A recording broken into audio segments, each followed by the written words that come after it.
2 semaines après les inondations dans le Var, la nature s'est apaisée. Les rivières sont retournées dans leur lit. Difficile d'imaginer qu'elles ont pu déferler dans les rues, dans les maisons. Jean-François S. est médiateur en assurance. Il a été missionné par l'État pour tenter de résoudre les dossiers les plus complexes. Bonjour. Ce matin, il retrouve un couple dont l'histoire, elle seule, témoigne de la violence des éléments. Il connaît bien Colette et Serge Fromentin. Bon, ben dites-moi, il a encore reculé le terrain, là? Oui. Leur villa est sur le point de basculer dans le vide.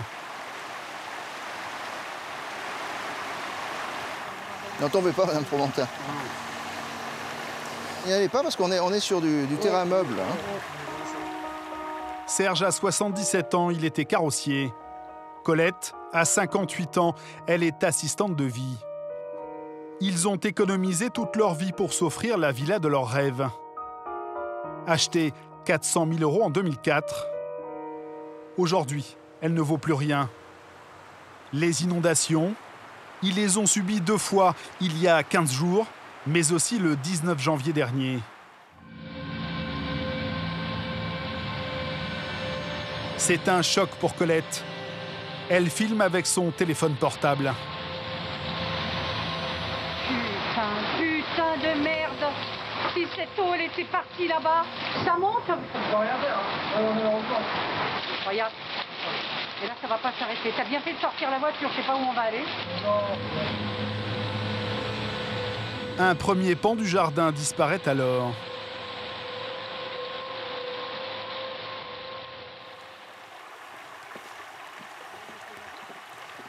En janvier, il restait 1,50 m devant la maison. Donc on arrivait, si vous voulez, le terrain en janvier, après la catastrophe. Ouais. Il était à l'angle du tuyau. Là, voilà, il était à la cassure du tuyau. Voilà, donc déjà, il restait quoi, 1,50 m? Ouais, à peine 1,50 m. Hein. Il restait plus grand-chose. À l'époque, il quitte les lieux. Un premier expert vient évaluer les dégâts. Et vous voyez, la dernière fois, en janvier, il y avait cette fissure. Oui. Et votre expert d'assurance avait dit, quand il y a une fissure comme ça veut dire que le terrain ne soutient plus la maison et qu'elle risquait de basculer. Pour lui, il y avait un risque. Ah oui, il y avait danger pour les personnes. Les Fromentins pensent alors qu'ils vont être indemnisés. Grâce à un fonds spécial, l'État peut racheter leur maison au prix du marché avant la catastrophe. Mais un deuxième expert vient contredire le premier. L'indemnisation est suspendue. On est sur le rapport du deuxième expert. Concernant l'habitation principale, il n'y a pas de péril imminent, ni même de péril ordinaire. C'est aberrant. Ils doivent déménager et louer un petit appartement à leurs frais. Aujourd'hui, ils y vivent toujours. Colette est à bout de force. Ouais. Vous m'avez fait peur du reste un moment, là. Vous m'avez alerté. Oui, j'étais sur le point, ça allait très très mal, que j'ai pensé que ma vie allait en pâtir. Voilà, donc vous êtes séparés? Le couple s'est séparé pendant... On s'est séparés, et puis tellement qu'on s'est tellement bien séparés qu'il y a eu vraiment une séparation, parce que c'était infernal, parce que... C'est vrai? Ah Ça bah va oui. jusqu'à là, donc? Ah oui, oui. Ah oui, Ah oui. Ah oui, parce qu'on faisait que se disputer. C'est comme ça. Hein. 2 inondations en moins d'1 an. Cette fois, leur dossier ne fait plus débat. Depuis le 1er décembre, un arrêté préfectoral leur interdit d'habiter dans leur maison. Elle sera bientôt démolie. Colette et Serge vont être indemnisés par l'État. Il y a 2 semaines, les Français découvrent ces images dans les journaux télévisés. Celle d'un département de nouveau frappé par les intempéries. Le Var. Au plus fort des inondations, des habitants eux-mêmes captent ces vidéos.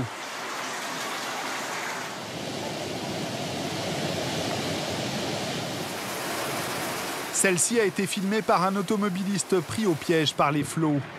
Lui s'en sortira indemne. Dans le département, 4 personnes sont mortes. Un enfant est toujours porté disparu. Pour la 2e fois en 10 mois, l'état de catastrophe naturelle est décrété dans plusieurs communes. Pouvait-on éviter ces nouveaux drames?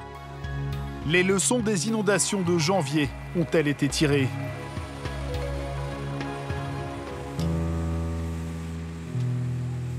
Nous nous sommes rendus dans la commune qui a payé le plus lourd tribut, la Londe-les-Morts. C'est une station balnéaire de 10 000 habitants au bord de la Méditerranée. Une marina, un petit centre-ville et de nombreux quartiers pavillonnaires. Lorsque nous arrivons une semaine après les inondations, le nettoyage est encore en cours. Une femme nous a invités chez elle. Elle veut nous montrer les dégâts de l'inondation. Ma porte est voilée, évidemment. Une porte qui est neuve. Hein. J'arrive encore à ouvrir la porte, à peine. Cet appartement, Janine et son mari l'ont acheté il y a 25 ans. Et voici l'ambiance de l'appartement. C'est leur résidence secondaire. Le 27 novembre dernier, cette retraitée était sur place lorsque l'eau s'est engouffrée dans sa cuisine. C'est arrivé à 65 cm. C'était un choc. Quand mon mari a vu que le frigo se soulevait vite, on a calé le frigo comme on a pu. Oui. On a pris nos principaux biens, en fait, avec du rechange, parce qu'il fallait du rechange. Et puis on est sorti par le jardin. Donc là, il y en avait 80 cm. Et nous sommes sortis par la cour. Avec mon mari, on a traversé à toute vitesse. Un voisin filme la rue depuis son balcon. En voyant de nouveau ces images, Janine ne peut contenir son émotion. On a vu l'eau qui nous a rempli le square et ici la force de l'eau sur notre petite route qui allait taper toutes les maisons du bas et qui descendait jusqu'au port. Et ce sont des voisins qui ont eu la gentillesse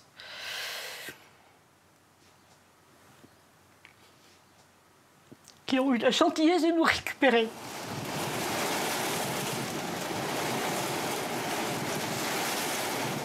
Il est inadmissible que l'on soit inondé à 900 mètres de la mer, deux torrents furieux qui se jettent l'un dans l'autre, ça ne peut pas faire l'affaire, donc ça déborde, et on débordera à chaque fois. Les voici, les torrents furieux. En temps normal, ces cours d'eau qui traversent la ville semblent inoffensifs. À gauche, le Pansard. À droite, le Maravenne. Comment ces rivières ont-elles pu inonder un tiers de la commune? Nous avons posé la question à un ingénieur spécialiste de la prévention des inondations. Ça monte très vite parce qu'on est sur la face sud, on va dire, du massif des Morts. Donc il y a de la pente, on a des terrains peu perméables, on a des intensités de précipitation très fortes. L'augmentation des débits, du coup, est très rapide. Et donc ça érode et ça déborde. La géographie, la météo ne sont pas les seules explications. Dans le Var, une militante dénonce l'urbanisation de ces communes. Elle nous a donné rendez-vous sur la colline qui surplombe la Londe-les-Morts.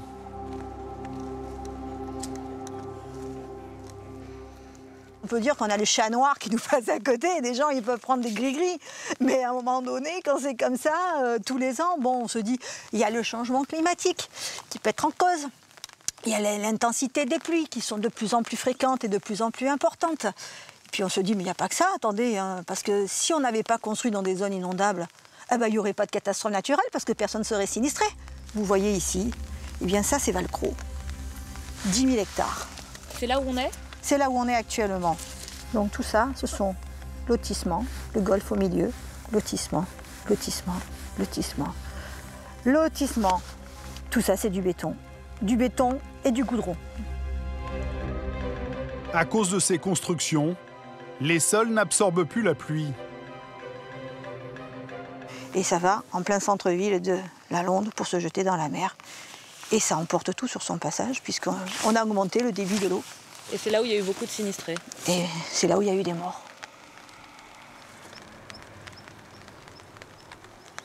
Elle est très belle, cette vue, mais elle coûte très cher. Josette dénonce également ce qu'elle considère comme une négligence de la part des communes. Elle nous emmène dans la vallée, le long du Maravenne. Ici, on voit que les berges n'étaient absolument pas entretenues. Il n'y a plus rien. La végétation n'existe plus, donc ça ne retient pas. Donc quand vous avez un fort débit sur une berge qui n'est pas entretenue, le peu qui reste est emporté un peu plus en aval et ça détruit tout sous son passage. En janvier dernier, cette zone était déjà sinistrée. Selon Josette, les pouvoirs publics avaient le temps de lancer des actions pour limiter l'impact des futures inondations. Là, on avait 10 mois. En 10 mois, on aurait pu faire une étude qui dure 3 mois, 4 mois, et de suite enchaîner avec des travaux dès cet été. Là, on a perdu du temps. Nous avons voulu vérifier si des travaux ont été réalisés. Nous nous rendons à la mairie.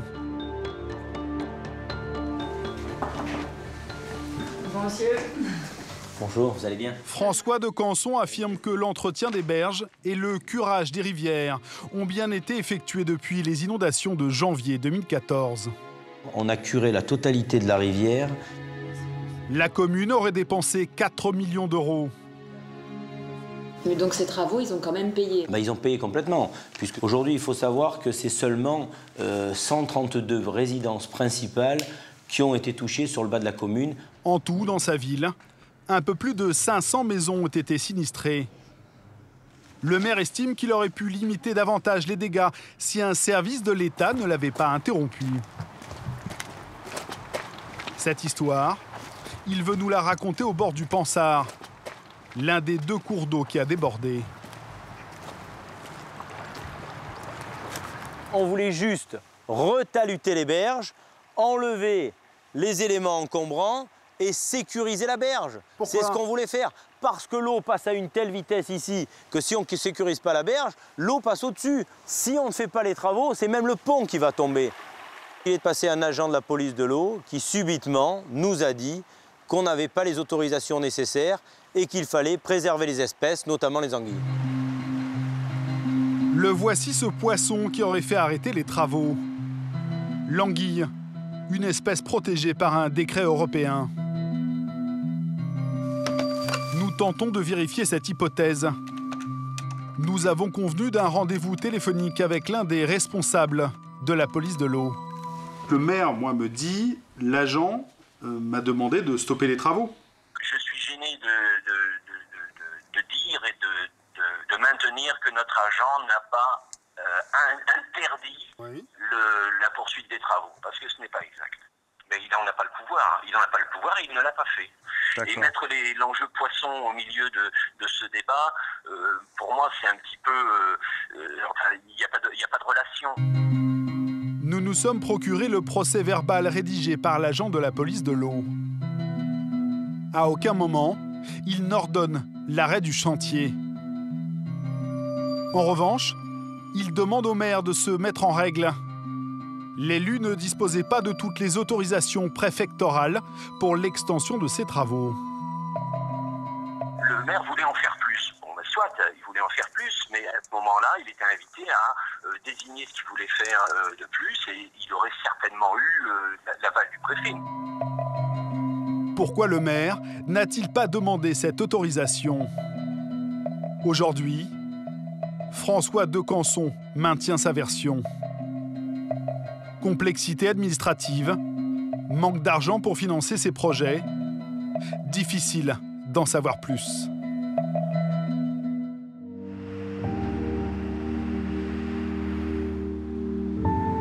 Vendredi dernier, la ville de Lalonde est en deuil. Sur le parvis de l'église, plusieurs centaines d'habitants sont rassemblés pour rendre un dernier hommage à Nathalie. Cette mère de famille a perdu la vie une semaine plus tôt. Sa fille, Marie, n'a toujours pas été retrouvée.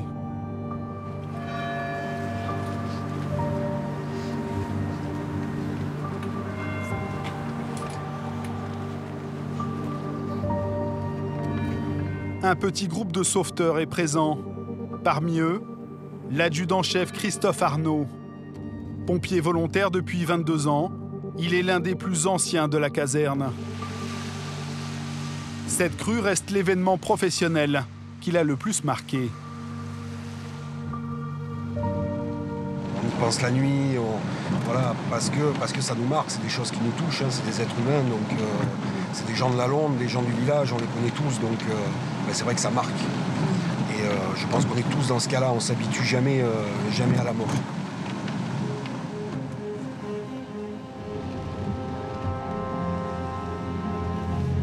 Le 27 novembre, lorsque l'orage éclate, Christophe est de repos.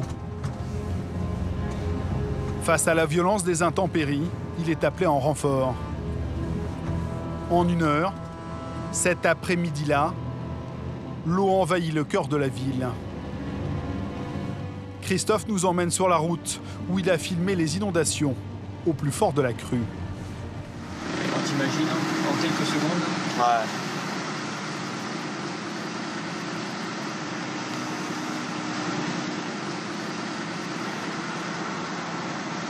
Dans les vagues.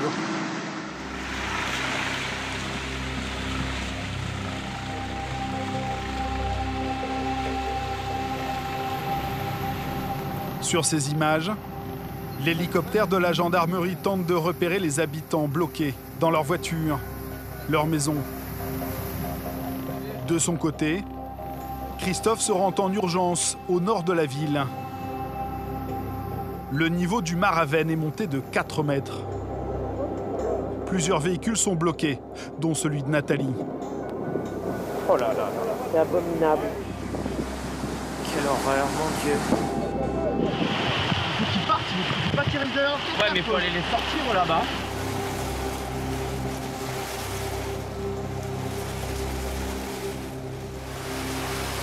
Un conducteur coincé dans sa voiture filme ces images, quelques minutes avant d'être secouru par l'hélicoptère de la gendarmerie. À cet endroit, les pompiers ne parviendront pas à sauver Nathalie, sa fille et 2 autres victimes. Ça reste gravé parce qu'on est là et on est là pour porter secours à des gens et on en a perdu. Donc on s'en veut toujours un petit peu. Se dire, peut-être si on était arrivé 5 minutes avant, peut-être qu'on aurait pu faire quelque chose. Peut-être pas, on ne sait pas. Mais la fin de l'histoire voilà, est ce qu'elle est et malheureusement, on a des disparus.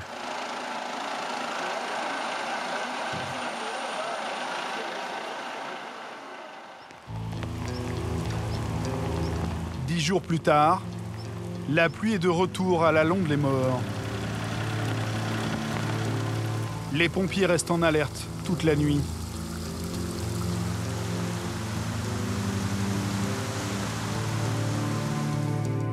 Au petit matin, ils ont reçu un appel d'une retraitée. L'eau vient encore d'envahir sa maison pour la 2e fois en 1 semaine. Une amie est venue l'aider. Hier, on a tout nettoyé et on a mis tout sorti. Ce qui était propre, on a remis à l'intérieur, mais bon, cette nuit... Tout est à recommencer. Donc voilà, pour l'instant, nous, on va pas pouvoir pomper. Oui, comme vous avez dit, voilà, comme je vous ai expliqué, comme il pleut, malheureusement, là, on peut rien faire. Se résigner, attendre que la pluie cesse. Les habitants de la Londe n'ont pas d'autre choix.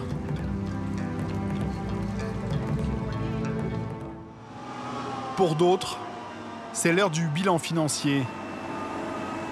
Ouais, essaye de me l'enquiller par là. Il y a un bateau sur cale, là, si on pouvait le mettre dessous. Cela fait 40 ans que Jean-Pierre Guibet gardienne des bateaux. Son entreprise est sinistrée.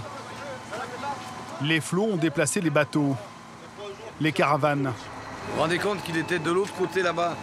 Il a fait, je sais pas moi, 500 mètres, 600 mètres. Inondé en novembre, et comme beaucoup d'autres, il avait aussi été inondé en janvier. L'assurance lui avait alors versé une indemnité de 35 000 €. Selon lui, une somme bien loin de couvrir ses pertes. La dernière fois au mois de janvier, j'ai touché une certaine somme, j'ai perdu 20 000. Alors là, je vais perdre combien? Là, mes économies, c'est fini. La banque, elle va plus vouloir me voir. Hein. Mettez-vous à ma place. On perd plus que ce qu'on récupère? Oh oui. C'est le principe de l'assurance. Vous savez, c'est le principe de l'assurance. Cette fois-ci, Jean-Pierre estime les dégâts à plus de 50 000 €. 5 jours après la catastrophe, il a rendez-vous avec son assureur et un expert pour évaluer le sinistre. Monsieur Guibet, on ne se voit pas souvent, mais hein, c'est jamais dans des bonnes occasions. Hein. Que des mauvais moments. On n'a pas eu le temps de se revoir. Et là, je peux vous dire que c'est vraiment un mauvais moment. Dans l'atelier de Jean-Pierre, ses outils de travail sont recouverts de boue et d'hydrocarbures charriés par les eaux. Je vais essayer de sauver ce que je peux sauver. Ce qui est malheureux, c'est tout le matériel électrique qui a morflé. Alors en plus, on avait racheté une grosse partie. Vous savez ça pour combien il y en a là, s'il faut le racheter? 350 €. Ouais, non, mais 350 € par-ci, par-là, ça va vite. Ah bah ça, là, aujourd'hui, je suis incapable de vous dire tout ce que j'ai perdu. L'expert, lui, est là pour dresser un premier bilan. Bon, ce qui est important pour nous, c'est que déjà on puisse avoir un constat visuel, qu'on puisse faire un relevé photo de l'ensemble du préjudice. Bon, il y a le constat visuel, mais il y aura aussi les éléments comptables que pourra nous fournir l'assuré pour apprécier son stock. Je vous laisse ma carte. Jean-Pierre n'est pas en mesure de présenter toutes les factures de son outillage. Donc début janvier, je reviens vers vous. Je pense qu'on aura suffisamment d'éléments déjà pour refaire le point sur votre dossier. Ok. D'accord? On peut. Voilà. Là, il y a du boulot. En attendant de faire un inventaire précis de ses pertes, Jean-Pierre a obtenu de son assurance un acompte d'urgence de 5 000 €. Après 2 inondations en 10 mois, l'artisan s'interroge quant à l'avenir de son entreprise. Ouais, si l'assurance couvre 90% de mes pertes, bon, ça va. Mais autrement, je peux pas. Je vais être obligé d'arrêter. Il y a de fortes chances. Voilà. Tempête, inondation, orage. Pour 2014, les compagnies d'assurance estiment le montant des indemnisations en France à 1,8 milliard d'euros. C'est 20% de plus que la moyenne établie par les assurances sur une période de 20 ans. Pour ces sociétés, c'est aussi l'inondation de trop. Certaines n'hésitent plus à résilier les contrats de leurs assurés. Nous sommes au Lavandou, à quelques kilomètres de la Londe. Jean-Pascal Curnillon pourrait prétendre à un triste record, celui de l'homme le plus touché par les crues. Ce garagiste contemple les vestiges de sa vie. Tout ça, c'est tout des appareils électriques, tout ça. Des papiers, des papiers qui ont pris l'eau encore. Tout ce qu'on a besoin. Des papiers, remises de chèques, des machins, enfin tous les... Voilà. Il y a quelques semaines, sa maison a été littéralement traversée par les flots. Depuis 6 ans, Jean-Pascal vit au rythme des crues. Ici, j'ai été inondé 5 fois. 2008, 2011, 2012, 2014. Voilà. Il a appris à vivre avec cette menace permanente. Il a pensé à tout. Chez lui, les téléviseurs sont fixés en hauteur. Mais il y a une chose à laquelle il ne s'était pas préparé, ce courrier de son assurance. Vous voyez donc l'assurance que j'ai là. Donc j'ai été 2 fois inondé chez eux, donc ils m'ont carrément dit, voilà. Donc nous regrettons de devoir mettre fin à votre contrat multirisque domicile D2 de cette résiliation est effectuée conformément à l'article L113-12 des codes des assurances, c'est-à-dire que c'est leur propre code à eux. C'est-à-dire que voilà, je suis dehors, donc j'ai plus d'assurance. Selon moi, c'est parce que je leur ai coûté cher, voilà. En fin de contrat, cette résiliation est légale. Jean-Pascal a dû retrouver une nouvelle assurance. Elle lui coûte 750 € par an, 2 fois plus qu'auparavant. Une garantie pour une maison qui aujourd'hui ne vaut plus rien. Votre maison aujourd'hui, vous ne pourriez pas la revendre? Impossible, c'est invendable.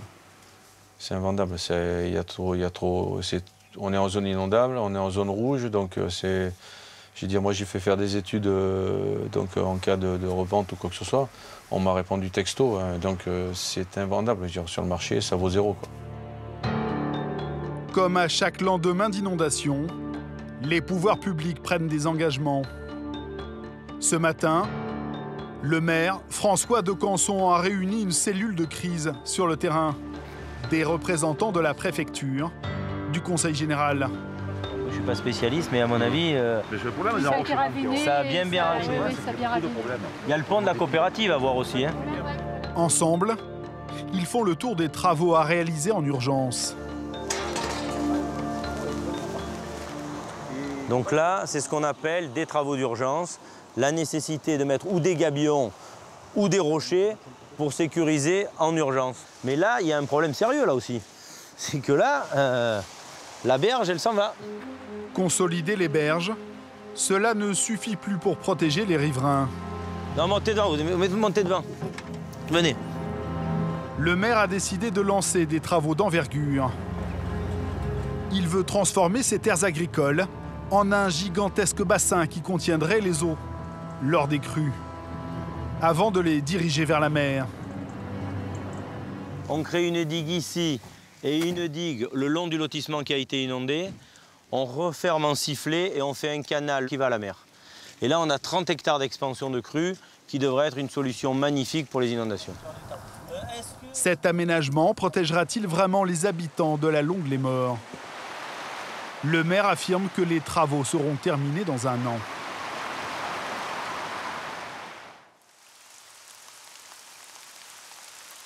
En attendant, les riverains n'auront pas d'autre choix que d'apprendre à vivre avec un nouveau sentiment. Juste avant de quitter le Var, à 7 h du matin, notre route croise celle de ce promeneur de la Londe. Une angoisse a poussé Jean-Luc à sortir de chez lui. Je surveille le niveau de l'eau. Parce que c'est par là qu'il y a une semaine, ça a débordé et on est mort. On ne dort pas, on surveille ça. Voilà. C'est pénible, très pénible. Il y a quelques jours, au plus fort de la crue, Jean-Luc et sa femme ont eux aussi tourné des vidéos. Celle-là, on a l'impression que c'est les mêmes que janvier. C'est pareil. On prend la même chose et on recommence. Des images qui ravivent un traumatisme chez Corinne. Lors des inondations de janvier, cette jeune femme a failli perdre la vie.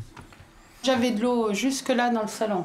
Je me suis trouvée bloquée avec le canapé, les chaises. J'ai failli noyer dans le salon. La porte s'est fermée, l'eau rentrait par derrière et le niveau montait. Donc Jean-Luc m'a pris tant bien que mal, m'a traîné jusqu'à l'escalier. Je l'ai rattrapé de justesse parce que sinon elle était embarquée par le courant et on ne sait pas où on en serait aujourd'hui. Mais bon, moi j'ai pas envie de resubir une troisième fois. Moi. Ah oui. Non, 3 fois, moi je m'en vais. Pour leur fille de 16 ans, Johanna, le couple tente de reprendre un semblant de vie normale. Bon, c'est bien passé au boulot ce matin? Oui, nickel. Vous n'avez pas trop parlé d'enterrement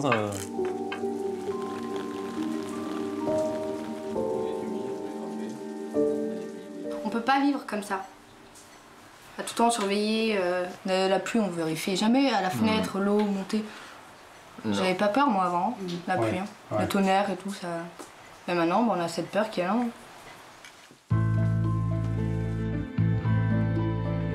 À défaut de partir, comme des milliers d'habitants, il leur faut maintenant s'habituer à vivre avec la menace d'une prochaine inondation.